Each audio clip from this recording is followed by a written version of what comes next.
Hello and welcome to the NBA Outlet presented by OTGBasketball.com. Make sure to follow OTG on Twitter at OTGBasketball. Also subscribe to us on iTunes. I'm your host, Nick Fay. With me, as always, Kory Waldron and first-time guest, Matt Chin. What's up, guys? Hey, Nick. Hey, Kory. How's it going? What's up, Matt? What's up, Nick? Let's just D on it tonight. D on it tonight. We're talking Miami Heat. They're coming in at number 15 in our rankings. Before we talk about the ranking, let's talk about the Heat from last season. Probably the most the craziest season we've seen in the NBA last year. They start the year 11-30, finish the year 30-11, to finish 41-41 and just miss out on the playoffs. What are your thoughts on the Heat from last season? Yeah, I mean, total Jekyll and Hyde season. They, as you said, started 11-30. They're the first team to come back and finish 500 from after being 19 games down behind or under 500.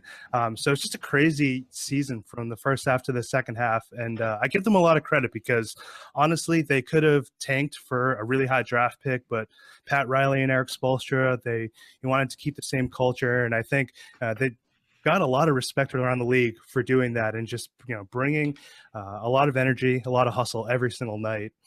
Yeah, I think Eric Spoelstra, he, after like the Big Three era, we obviously knew he was a very good head coach.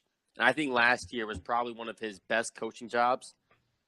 I mean, with losing Deion Waiters for part of the season and, after starting 11-30, that team was on the brink of obviously going full tank mode. And, Spoelstra and company really turned that, 30-11, that says it all. See that turnaround. I mean, that was a team that I think a lot of teams, especially like upper teams in the East, maybe not the Cavs in particular, but like the Boston Celtics playing Miami in that first round. I mean, they would have been a really tough out with how they were playing basketball. I mean, they beat the Warriors during that stretch as well. I know they beat the Cavaliers. I mean, and also, just Deion Waiters. I mean, man, oh man, that guy last year was an absolute stud in big time moments. Well, you mentioned Spoelstra, and he did a great job last season. And you mentioned it, Matt. They played tough, they played hard, and teams didn't really want to mess with them. Who do you think, he did the best job with on the Miami Heat roster? Obviously, there was a guy like Deion Waiters, a guy like James Johnson. They both had career years. Who are you most impressed by, the job that Spoelstra did with that player? Yeah, I mean, those two to start with, just because they've been somewhat of journeymen. I mean, especially James Johnson, in his age 29 season, he had kicked around the league 4 or 5 different teams, Toronto, 2 stints. And I think a lot of people around the league were losing faith in James Johnson.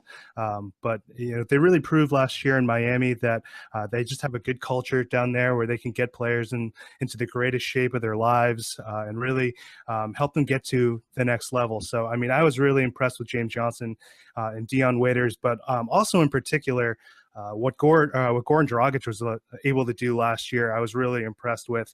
I mean, he's never been a crazy high volume scorer, but he was up over 20 points per game with the same kind of advanced offensive statistics last year, first year without Dwayne Wade. So those 3 in particular really stand out to me. What about you, Kory? For me, Tyler Johnson was one guy that stood out for me. Tyler Johnson obviously had the shoulder injury the year prior, so we really didn't get to see what he could do. And last year, I mean, as a backup to Goran Dragic, who, like you said, Matt, I mean, Goran Dragic last year was a stud. I mean, I keep always picturing that image of his eye last year when he got the mean elbow and his entire eye was like double his size. But he was absolutely fantastic. And I think Hassan Whiteside, too. A lot of not discredit, but he got a lot of crap from the media about being a stat padding kind of defending center. And last year, for the most part, I think that kind of went away, especially when they started winning basketball games.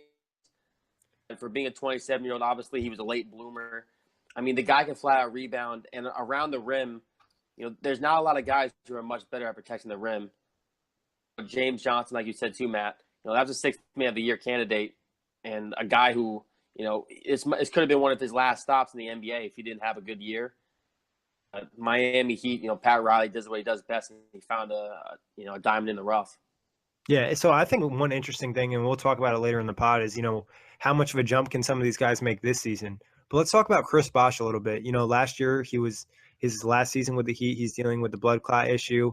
It doesn't look like he'll be back in the NBA. What are your thoughts on that? Yeah, totally sad situation. I mean, Chris Bosh is such a well-liked guy around the NBA, and I know there was all the speculation out there about how much he wanted to come back, and whether or not he was going to be able to get medically cleared. But I'm not sure if he's going to be on TNT again. I know he had a couple short stints with them last year, but hopefully he can get another shot, because I actually really enjoyed what he was able to do toward the end of the season when they put him on TV. Yeah, obviously, Chris Bosh is a true professional. It's incredibly sad to see a guy who still had a lot of NBA time left, in his career, at least due to age, and even how well he played the year prior before the blood clots got to him again. It's incredibly sad. Miami Heat did they did the best they could for Chris Bosh. I know Chris Bosh is obviously on he's doing the off the court stuff now. And, there's still the few rumblings that he does want to play, hopefully one day, which I don't think that's ever going to happen. I think his career is definitely over for sure. With the blood clot, it doesn't seem like it's not one of those injuries you can predict. So, for what it's worth, Chris Bosh had an incredible span in his pretty short NBA career. Yeah, and Chris Bosh was always kind of like an underrated guy because of what he could do at the big position. Defend so well, such good team defender and things like that. Like you said, Matt and Kory, it'll be interesting to see what he does off the court if he does pick up a role as on TNT or something like that. But I know we kind of mentioned before, but what would be your specific highlight for the Heat last season? The best moment or the best player, the best situation that happened to them. Oh man, like right off the bat, Dion's game winner against the Warriors is got to be up there for me. I mean, it just adds to the legend that is Dion Waiters. Kevin Durant went down and dunked it with like 10 seconds left to tie the game, and then Dion just like casually walks the ball up and pulls up on Clay for three. No reaction, just crosses his arms, walks back to the bench. I mean, that to me stands out as the biggest highlight from a game perspective. From a game perspective, that's damn you for picking my pick. It's got to be the same thing. He was just, I mean, that meme for me is one of my favorite of him just, arms crossed, just staring. Because, obviously him and Kevin Durant also were teammates last year, which makes that even better is the fact that, it's a little bit of an FU to Kevin Durant. I mean, it was over one of the best defenders in the league in Klay Thompson. It was you can't make this kind of stuff up, especially with a guy like Dion Waiters who's been through it all. Right. Yeah, and that was in the that was in the middle of like a 13-game winning streak. To keep the winning streak alive, just ice cold in his veins from Dion Waiters. Yeah, I felt like that was a big moment, and everyone started to be like, all right, the Heat, maybe they're a little bit more serious than we thought. And I also heard or read somewhere that Dion Waiters had told Kevin Durant, when Golden State comes to town, that they were going to win. So it's even more ironic that he was able to hit that shot over him. I mean, hit that shot over the Warriors. So, but biggest disappointment for the Heat last season. Yeah, for me, it's just the health overall is the biggest disappointment, which honestly is kind of ironic because Miami has earned this reputation around the league for helping players get into like the best shape of their lives. But there's just like so many critical players, rotation players that missed games last year. Obviously, Justice Winslow, Josh McRoberts, both those guys missed like over 60 games. Dion missed 36. Josh Richardson close to 30. I mean, all those guys were slated to get big time minutes. And those minutes got eaten up by like Rodney McGruder and Luke Babbitt, and those guys are great, but they weren't ready to start like 50, 60 games like they did last year. Yeah. Biggest disappointment for me would just have to be the Justice Winslow injury. This is a guy who has not a huge ceiling, but he's a great defender already. We're talking about a guy who's going to be 21 years old next year. He's extremely young. The offense obviously is going to be a question mark. And obviously when you miss time like he did, he only played 18 games last year. You worry about how much farther can he take his game the next year when he missed an entire year with injury. That's always a question mark. So for me, it would just be the injury to Justice Winslow. Yeah, and Winslow's the guy you want to see develop offensively, so obviously any missed time's really going to hurt him. But like you said, being 21, I think that's at least a positive there. But Matt, like you said, the injuries. So for me, it's going to be, the start of the season, dealing with the injuries and just getting off to that 11-30 start. Just imagine if they were, just had a moderate start around 500, they'd be looking in a pretty good playoff position, in the Eastern Conference. Oh, yeah. Oh, definitely. And, the way that they climb back going 30-11, second half of the season, barely missing out on the playoffs to a Chicago team that was honestly completely like a little bit crazy last year because, you had Jimmy Butler calling out his teammates. D Wade was unhappy. They stopped, at one point. I just thought that Miami and energy and the passion that they play with, they really deserved that 8 seed more than Chicago did. Yeah, a lot of people would have rather, seen Miami than Chicago. Like you said, Chicago had just kind of like walked into the playoffs. Like they didn't even really like care if they got in or not. And like you said, it was a dysfunctional team. But let's I'll talk take a about little this. hot, Oh, well, I go was ahead, going to Kory. go a hot take. I think actually if Miami had played Boston in that first round, Miami probably would have won that series, especially with how much trouble Boston had with, that Bulls team with Rondo leading the way. The one issue for Boston was rebounding, and the Miami Heat can rebound. And I think Miami would have beat them in 6 games if that had actually occurred. And Well, honestly, Matt, I'll let you respond to that. You're a Boston fan, so I am, and I totally buy into that. I mean, like we've been saying, Chicago was such a disjointed team, and Miami are playing with a lot of unity, and Boston struggles against post-up bigs. I honestly think that Whiteside would have just torn them apart. I mean, I don't know if they would have lost necessarily, but I definitely think Miami would have given them a good run for their money. yeah, like you mentioned, Robin Lopez had a big series against Boston, so Hassan Whiteside could have just went ham. But let's talk about this ranking. The Heat, like Kory mentioned, we're into the top 15 now. This is going to be team number 15. Do you think this ranking's fair, too high, too low? I mean, I think it's pretty fair. I had them a little bit lower when we did like our OTG staff rankings. I had them behind like the Pelicans and the Grizzlies and the Hornets. I just think even though those teams, they have their own separate warts, they have, more reliable frontline talent than Miami. I think Miami is just chock full of a lot of role players, and we'll obviously get into how their roster looks going into this year. But I'm not a huge believer that they can replicate what they did in the second half of last season. So, I mean, I think it's fair overall, but just for me, I had them a couple spots behind. Yeah, I guess I'm a little bit higher on Miami. I think this is fair. I mean, I might have had them 1 or 2 spots higher. I do think because there's not a lot of roster turnover going into next year, and they did bring in a guy like Kelly Olynyk, which I actually think, we'll talk about that. I think that's a really good move. I kind of think that bolsters their front court a little bit. I kind of think 15 is fair, but I personally, I think they're like a 14 or a 13, a couple spots higher. I would say, I'm okay with ranking at 15 because the Heat are just a hard team to gauge. We don't know if we're going to get, the 11 and 30 Heat or the 30 and 11 Heat, with injuries and all that. So I think they could easily go a few spots higher, but they easily could drop a few spots just because there's, some real question marks with this team. The one thing that really helps them is that their head coach, Erik Spoelstra. Oh, yeah. No, I mean, I totally agree with you. The thing is, compared to the teams that I brought up before, like the Pelicans and the Grizzlies and the Hornets, just Spoelstra's, above and beyond set up a great system compared to those teams. And I think if you look at Miami's depth, they might be a little bit better than those teams. So I can see how they would finish ahead and, closer to that 12, 13, 14 ranking versus where we have now.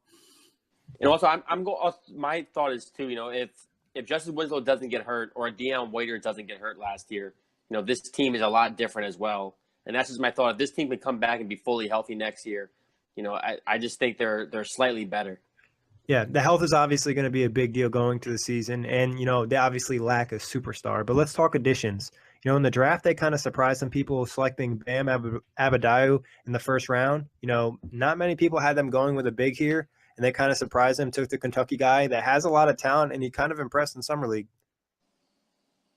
Definitely. I mean, I guess I was reading a lot, and they were flirting really hard with Donovan Mitchell, who went one pick before to Utah, and then they went completely different and went with the center out of Kentucky. I mean, I like Bam. He's a great rim runner, super athletic, shot blocker. Good finisher of lobs at Kentucky.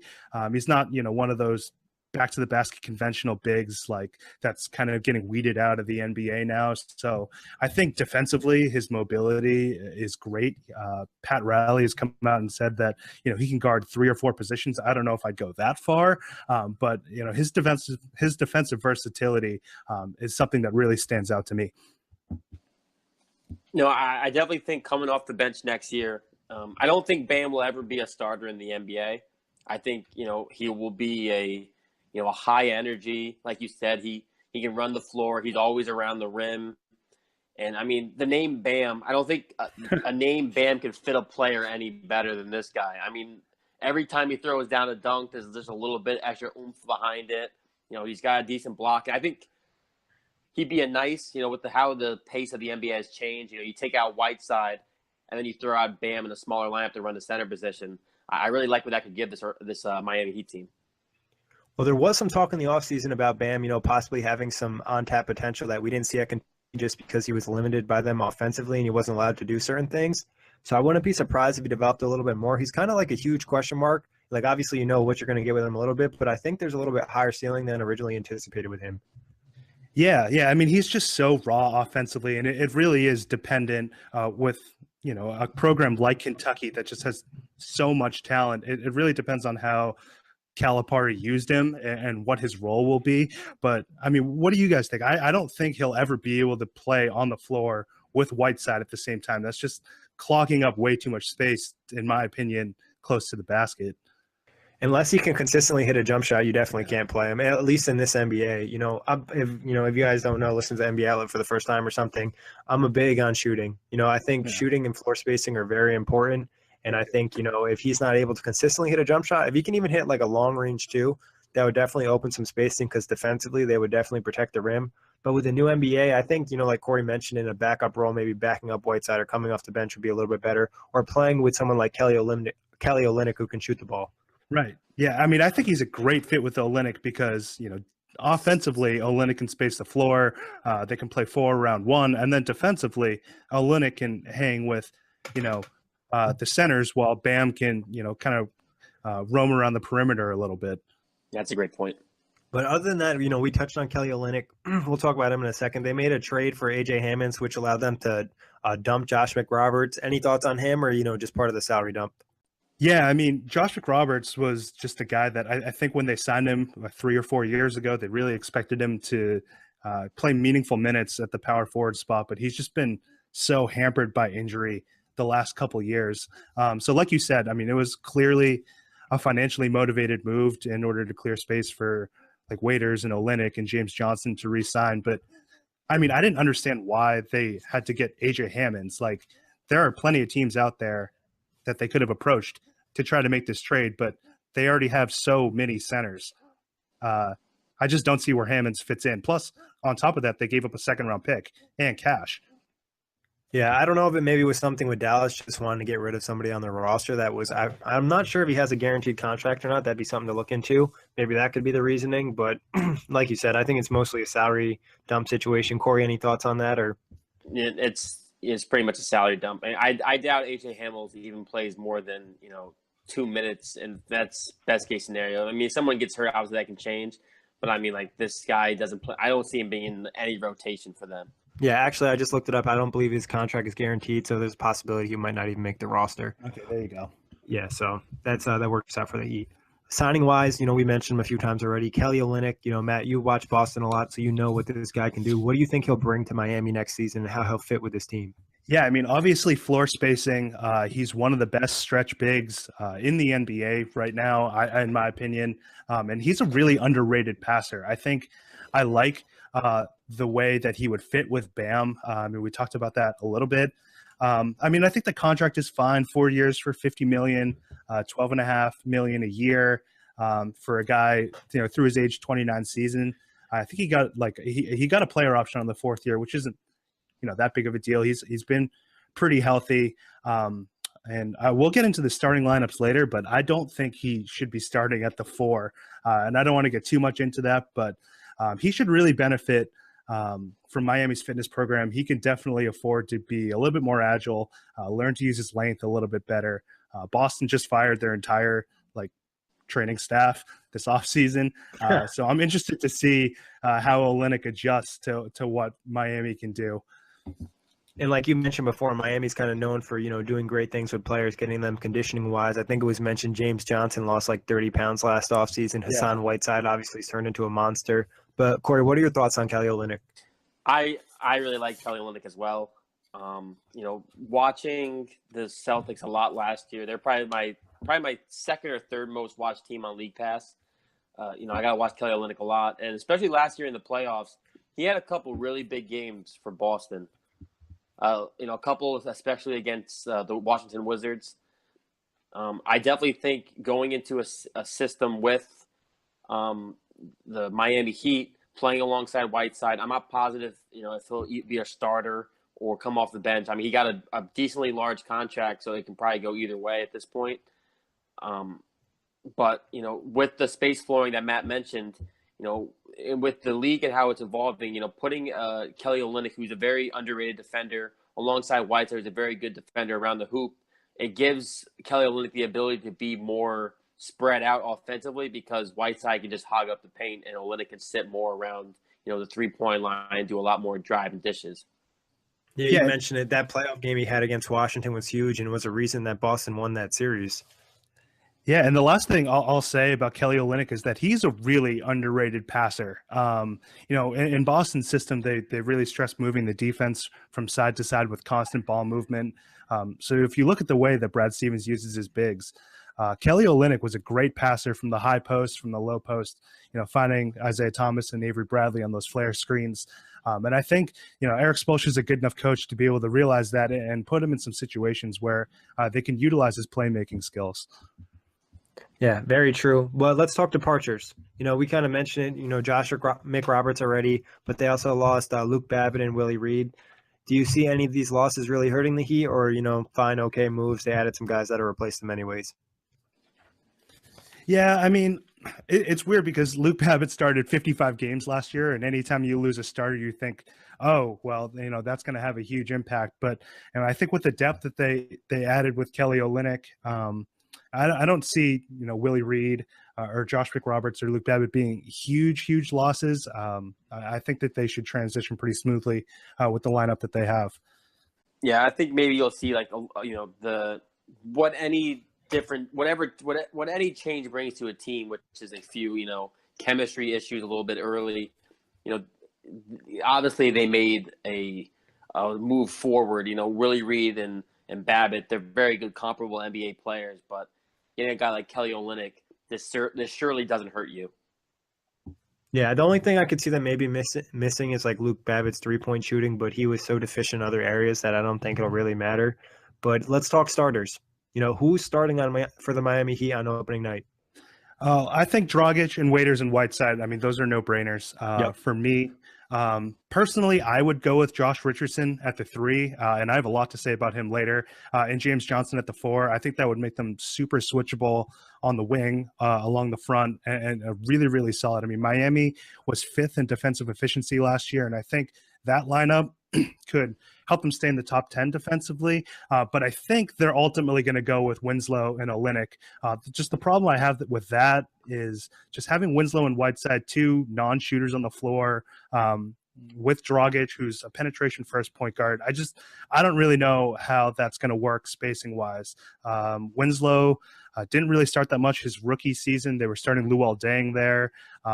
And also I'm convinced that Olynyk can't guard power forwards unless they're the types of guys that just camp out in the corner and never dribble the ball.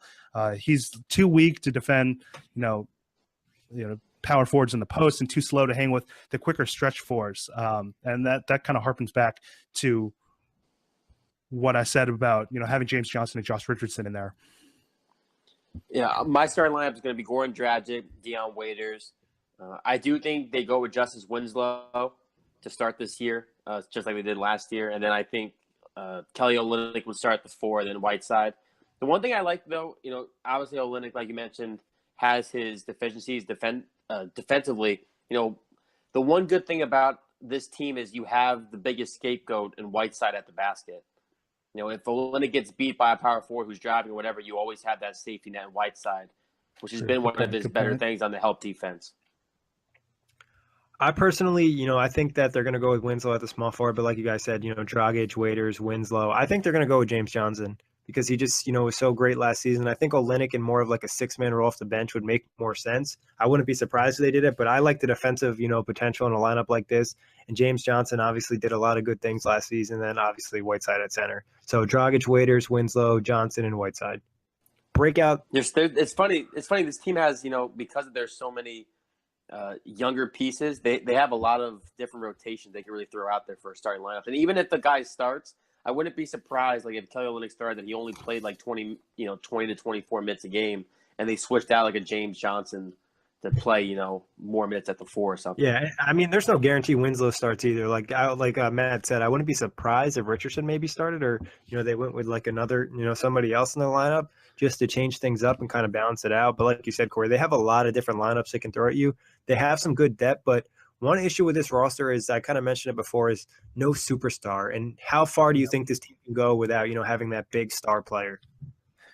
Well, they were so close to getting Gordon Hayward. They were, theoretically in the top 2 non-Utah teams, but yeah, they don't have that superstar, that guy that, Waiters kind of masks as the player who you can give the ball to in clutch moments, and he can just like bleed confidence like Jamal Crawford does, and he can take those tough shots, but he's not really, when it comes down to it in crunch time in the playoffs, you don't want to be leaning on Dion Waiters and Goran Dragic to be scoring in isolation, and that's part of the reason why I don't have them winning as many games as they did last year. I think they'll be better than the 11-30, but I think they're going to be worse than the 30-11, simply because when it comes down to crunch time and a lot of the offensive schemes go out the window, sometimes you just need someone to get a bucket. And while Waiters is great at that, I still think that they're lacking a lot in that department. Not having a superstar, obviously, this is a superstar-driven league. We constantly see superstars joining together. Cleveland, Houston, Golden State, Boston, even superstars obviously all play together. Miami does have, they don't have that superstar, obviously. I mean, Whiteside and Dragic are, tier 2, tier 3 caliber players. Dion Waiters, like you said, Matt, I mean, that's probably the best definition of him. He's a guy who bleeds superstar confidence, but isn't necessarily a superstar. But they have very good ball movement. They do play a very good team basketball. That's the one thing that Eric Spoelstra always does is, similar to what Brad Stevens does in Boston. I'm not sure why I'm comparing to Boston so often in this podcast. But, they play that very selfless kind of get everyone else involved type of offense. And, I have them being slightly better than next year. Not going to win a championship until you get a face of the franchise type of superstar. But with the pieces they have, the grittiness that is the Miami Heat currently, they're definitely going to be a team that sits in the middle of the East that will be a pain in the rear to teams that are above them. I just wonder when they're going to get that superstar. I mean, the last 2 summers they've lost out on Kevin Durant and Gordon Hayward after getting meetings with them, but then they spent a lot of money to kind of retain, the players that they brought in, and they're, up over the cap up until 2019, 2020. Like they have, I'm looking at it now, $112 million in guaranteed contracts next year, 108 the year after that, and with the cap flattening out, they'll probably end up maybe paying into the luxury tax a little bit, but I think it's going to be really tough for them, even though they've traditionally been a free agent destination, for them, unless they're going to develop it internally, to find that next superstar. No, that's actually a great point, Matt. I was actually going to mention the salary cap situation. They have a lot of these guys, and they're solid, they're good NBA players, but not having that star and having your cap kind of strapped, like you said, free agency wise, there's not going to be many options.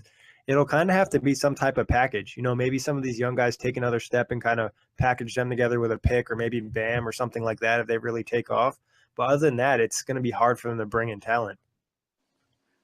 Yeah, I was going to say, you beat me to my point, Nick, that there's Pat Riley, not that loyalty, but Pat Riley is very good at knowing when to get rid of a player and knowing when, like, how to bring in guys. I'm not really worried about them finding a superstar because, as we know, South Beach is such a desirable destination for players to go. It's beautiful down there. I mean, it's what helped lure LeBron James and Chris Bosh. Obviously, the big three was, that was a big incentive by itself. But, I think having Whiteside, especially because of how dominant Whiteside can be down low, things that can intrigue a superstar to come. I know he didn't bring Gordon Hayward, but I mean, when you're comparing Gordon Hayward's destination between Boston and Miami, Brad Stevens really, I think, was the deciding factor in that kind of deal. Because I think if maybe Brad Stevens isn't in Boston, he probably goes to Miami.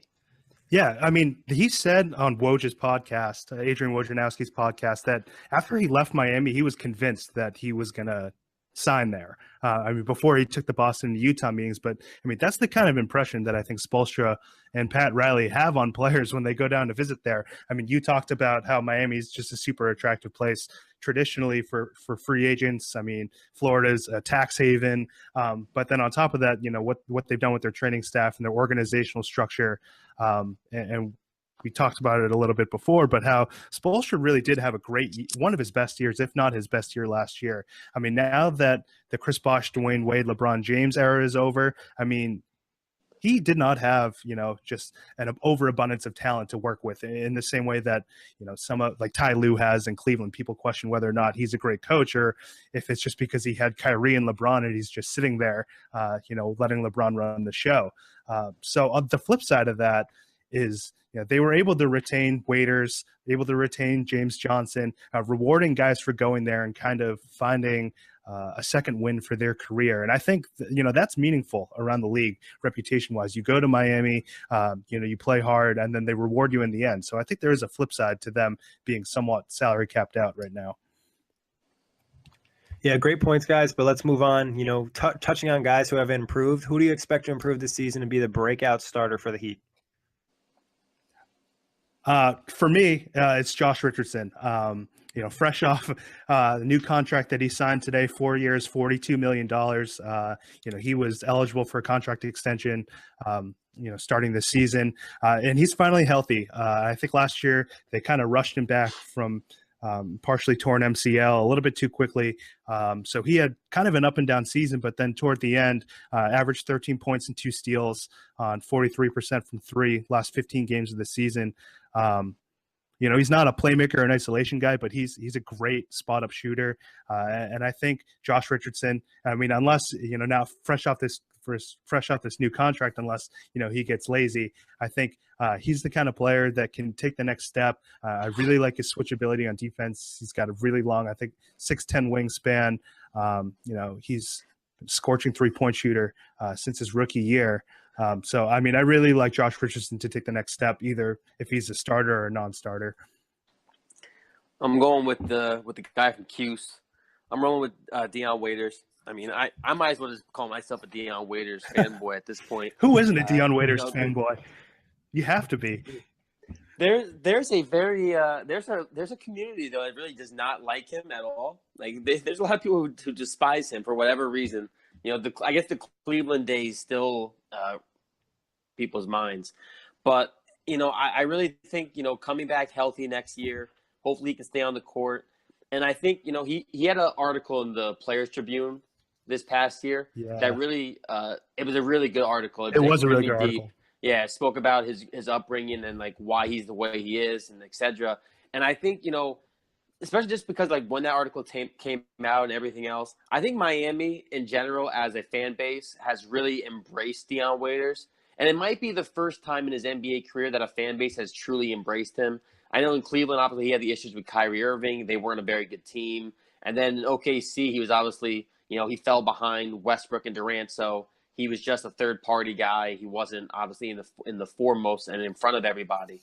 And in Miami, I mean, he's not obviously, like you said, he's a guy with superstar level confidence, and that really stands out around guys like Goran Dragic who are very good, but Dragic doesn't necessarily like stand out on a team as a Whiteside stands out, and Deion Waiters, despite not being the best or even the second best player on his team, for some reason he still for me stands out more than a guy like Dragic.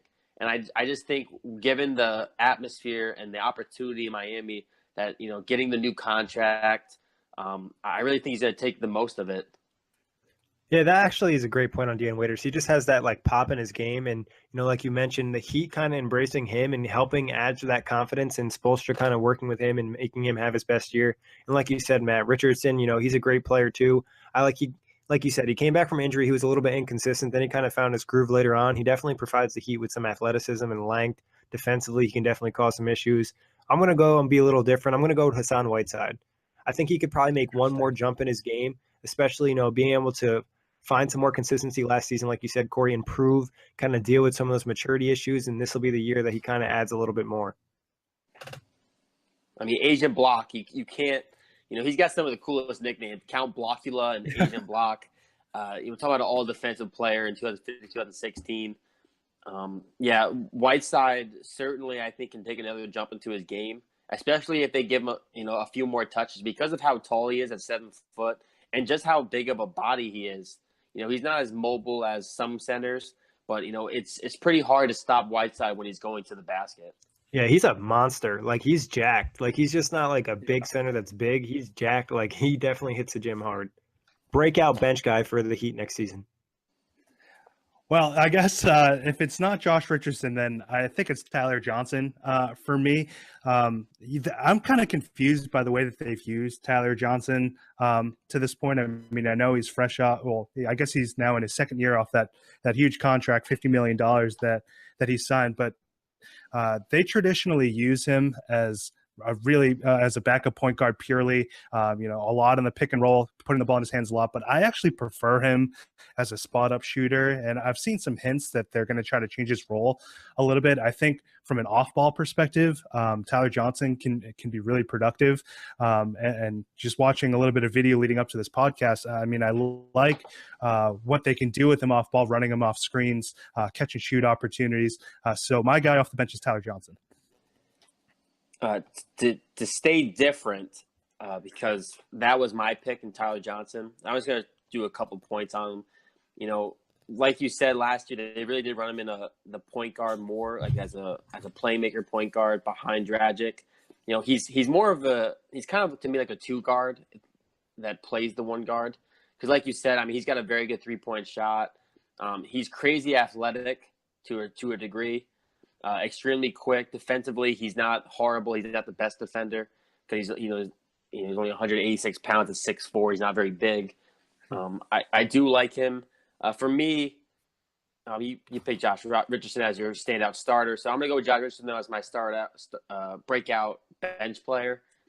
Coming off that ACL injury, see the best of him last year. Obviously that rehabbing is. It's not the easiest thing to come by, and most of the time, even when you come back from an injury in the middle of the season, there's that like period of time or the grace window in which the player's got to get game speed ready and everything else. Coming to the next season healthy, I'm sure he's going to be in game speed. He's going to be on top of his game. Like we said, he got that new contract today. I don't even think the ink is dry yet. Yeah, that was like right before we started recording. Yeah. It was perfect timing. Pat Riley knew he wanted to get OTG the latest coverage of the Miami Heat right before the podcast. We appreciate that. But I think Josh Richardson could have a really good role as either a 6th man or like that 7th guy off the bench. Yeah, well, they definitely have some intriguing young guys that they can bring off the bench. Both picks are good. I'm going to go with Tyler Johnson, though. I like what he can do. I like what he can do off ball. Maybe he'll see some more minutes this year. It'll be interesting to see what they do with their lineups. I imagine them playing small a little bit more. Another bench guy, though, who could probably have a nice season would be Kelly Olynyk. We talked about him a good amount, just providing the Heat with something they really haven't had at that big position lately. So that'd be, a guy to keep an eye on. But let's talk wins. What's best case scenario for the Heat next season? Okay, best case scenario. I can't see them getting over 50 wins. I mean, I'm sure I've seen some stuff out there where people are really buying into the Heat. As a top 5 seed. I don't see that, but I think if they all buy into their role, again, similar to the way they did last year, Eric Spoelstra does his magic where he maximizes the talent of all of his players, which more and more since LeBron has left, I've bought into the idea of Eric Spoelstra being one of those coaches who can really get the most out of everyone. And some things fall their way, Kyle Lowry falls apart, or the Bucks take a step back, then I could totally see them being like maybe the 4th or 5th seed in the East if, absolutely everything falls their way and they stay totally healthy?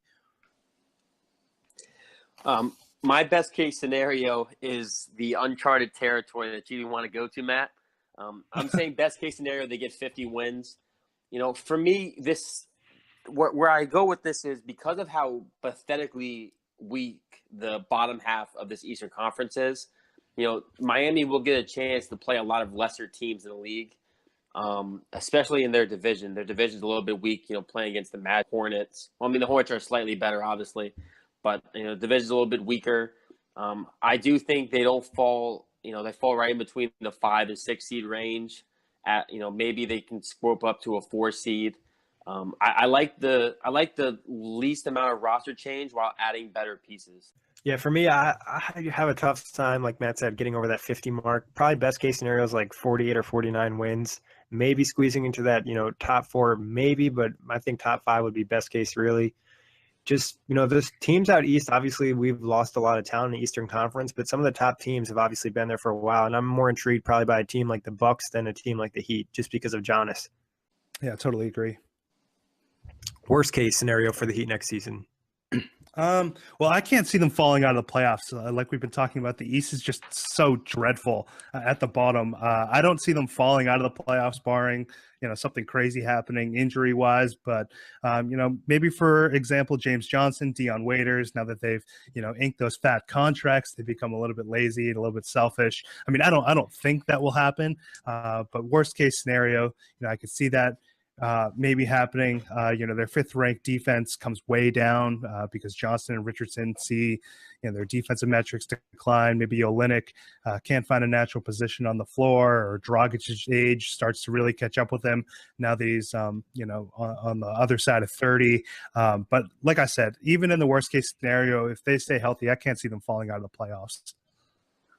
Yeah, I'm right there with you. My worst case scenario for them is 42 wins, and that's them still being 1 win better than last year. That I think still 42 wins in the Eastern Conference probably still gets you an 8th seed at worst. I do think there's some concerns by the fact that a lot of these guys have been injured in the past. If Deion Waiters gets hurt again, if Josh Richardson, this injury, if he gets hurt again. Tyler Johnson, he had the shoulder injury prior. There's a lot of Justin Wood. There's a lot of players in this team who have been injured prior, and we don't know how injuries can play. If your body breaks down once, it's more possible for it to break down again. So if injuries hit this team, I think they flounder a little bit. And God forbid Whiteside or Dragic gets hurt, this team could probably plummet to a lot worse than I am predicting. Yeah, I think worst case, like you mentioned, you hit it right on the head when you mentioned injuries.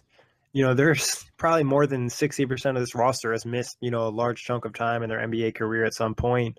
So I think worst case would be like 40 wins and maybe missing out on the playoffs. Not like a big miss out, but like a 9th seed possibly. Like you said, if somebody goes down for a big chunk of games or something happens like last year, not like taking anything away from them, but there's a reason that they win 11 and 30 in the first half of the season. There's a reason they win, 30 and 11 in the second half. There's got to be some more of an in-between than actually what they played like last year. Realistically, what do you think will happen though? I have them at 40 wins and 42 losses. So that's a step back from last year. Last year, they shot the ball really, really well.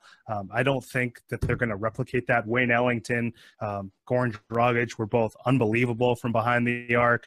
I think defense comes down a little bit. I still think they'll be pretty high, but I have them clearly behind Boston, Cleveland, Washington, Toronto, Milwaukee. But I see them competing for one of the last 3 playoff spots with Detroit and Charlotte, maybe New York and Philadelphia if things go really well there. And then I see them getting, handled in the first round by, the Celtics, Cavs, or Wizards, one of those teams. I just don't think Miami has the horses to really make a deep playoff run, but I have them at 40 wins. Man, that's a rough. I know that's lower than what your worst case scenario was, but yeah, I'm over here about to fall out of my chair. My prediction is 46 wins. I do think this core stays relatively intact like it did last year. I think adding a guy like Kelly Olynyk can only help. Adding a guy like Bam to the draft, who probably won't see a ton of minutes next year, a decent amount of minutes. I think Winslow coming back healthy, how his offense will be. but having a wing defender like Winslow can only help when you're going against teams in the East who have a Gordon Hayward, who have a LeBron James. Winslow is a very tough dude. And then, just Josh Richardson, Tyler Johnson, those guys should have better years as they progress in the NBA. I think this team finishes right around that 6th seed in the East. And, I don't think they beat, like you said, Matt, I don't think they beat any of the upper tier teams in the East, but I don't think it'll be a cakewalk. A team like Washington, if they had matched up, let's say like a 3-6 matchup, I think Washington would have their hands full with a team like Miami. I'm probably like more in between than both of you guys. I'm not as high as Kory, not as low as Matt. I'm probably more in that like 44 to maybe 46 at max range in that realistic scenario. The one thing that does help the Heat is they play in the Eastern Conference, like we mentioned, the lack of talent, especially in the bottom. They could definitely, find themselves on some nice winning streaks. And they've shown in the past that they're not really scared to compete against the big team. So I think that's a little bit to their advantage. But like you guys said, playoff-wise, now that we're in the top 15, we got to talk pretty much playoffs for all these teams. And I think this would be a first-round knockout.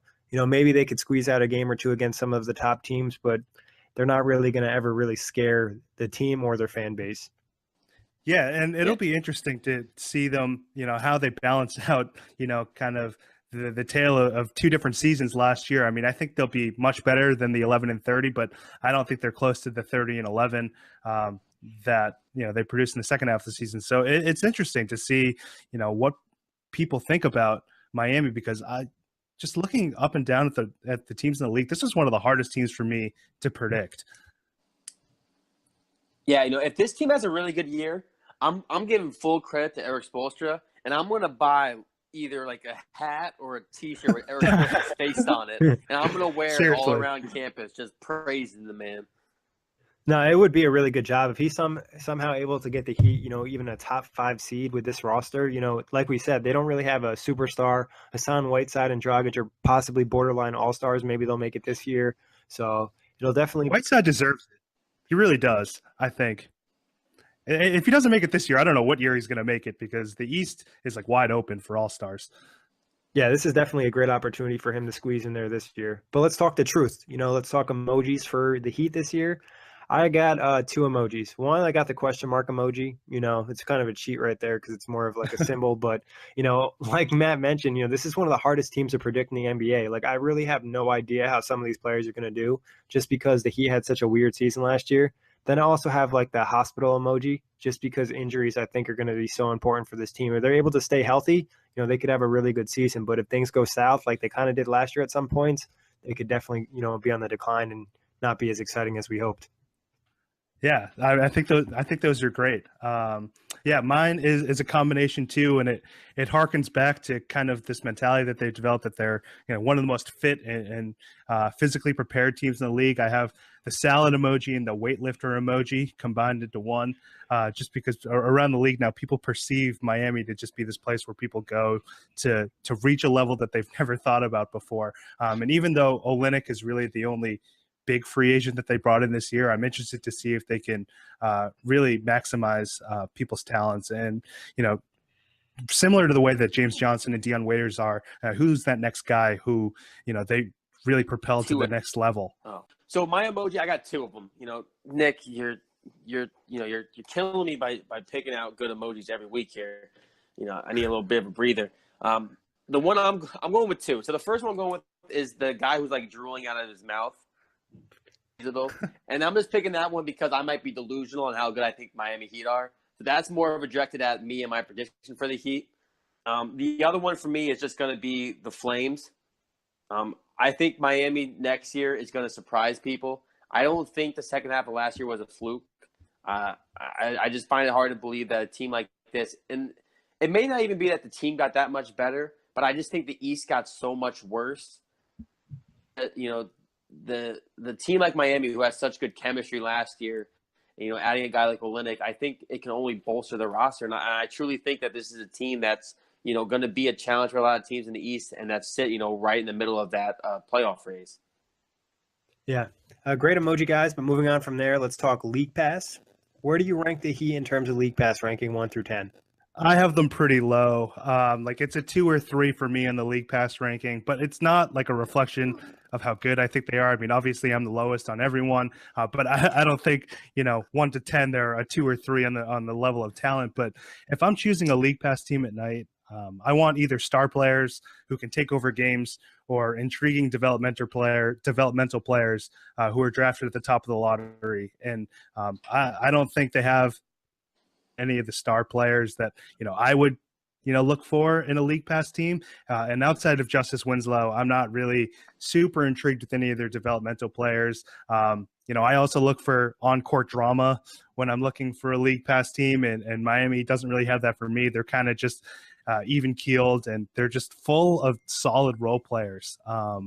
And to me, that's not super exciting. But what I will say is that they will continue to play with a ton of energy and effort. I mean, Pat Riley and Eric Spoelstra are not going to let them tank. So for that alone, they'll be palatable, but they're definitely not going to be one of the teams that I look for when I'm choosing a game on League Pass. Man, I thought I gave out some harsh league pass ratings for these podcasts. Well, I mean, if the 30th team is a 1, then I think 2 or 3 is where I'm at. No, you make good points. When it comes to not having a star player, the amount of role players on this roster, I can definitely see it too. I'm not going to go with a 2. I've given too many worse teams a 2 to give the Miami Heat a 2 at this point. I'm going with my I think this is my second highest number I've given out besides to the Pacers. I'm going to give the Miami Heat a 6. Whiteside is always fun to watch to me because that guy has the possibility to have a triple-double with blocks almost any night of the week. And, I just D on it. Like I'm trying to make that a catchphrase, just D on it. Screw just do it, just D on it. I really like Dion Waiters. So he gets like 3 league pass points just for having Dion Waiters and probably 2 for Whiteside. And then the role players for me probably get 1 extra point boost for a 6. Yeah, I think, Dion definitely gives him a little bit of a boost. Whiteside, obviously, too. But I'm not really that high in them league pass-wise. I'm more about a 4 or 5. Not necessarily the most exciting team. No superstars like Matt mentioned or young studs. So that's definitely a team that I won't be tuning in a ton. But who knows? If they go on like another one of those winning streaks, then, you have to kind of catch in a little bit more than normal. I don't want to make it – my go ahead. emoji of the drooling face is like perfect because I just think I'm delusional at this point. I just think I'm completely lost in the sauce. Yeah. You're lost in the Dion, bro. Yeah, I mean, I could be delusional too, thinking like I should be buying higher into the system and just them maximizing talent. So this could totally be a team that wins like over 50 games. Then I look back at this podcast and be like, what was I thinking then? Yeah, but I think like you hit it on the head before. This is just a tough team to gauge because of the roller coaster last season and just being just hot and cold. It's just kind of crazy, and then the injury concerns. We'll kind of see what happens with them. But when the season ends, just come find me. I'll probably be stranded on Waiters Island somewhere. But talking about League Pass, what TV you'd watch the Miami Heat over what TV show that you like? All right. Well, I mean, like I said, I'm pretty low in terms of their League Pass ratings, so there's probably around 25 other teams that I would choose over the Heat to watch. So it's got to be a show that's pretty low on my totem pole for regular watches. About a year ago, I started watching a lot of HGTV to supplement the fact that I have like zero design taste to furnish my apartment. So I'm going to go with the show Property Brothers, which features these 2 cheesy identical twins who help people buy old homes and then remodel it. But, much like my feeling on the Heat, I think the show Property Brothers is kind of boring and lacks star players and drama. Yeah, I've seen that one before. Definitely didn't get hooked at all. I mean, I definitely can see the cheesiness.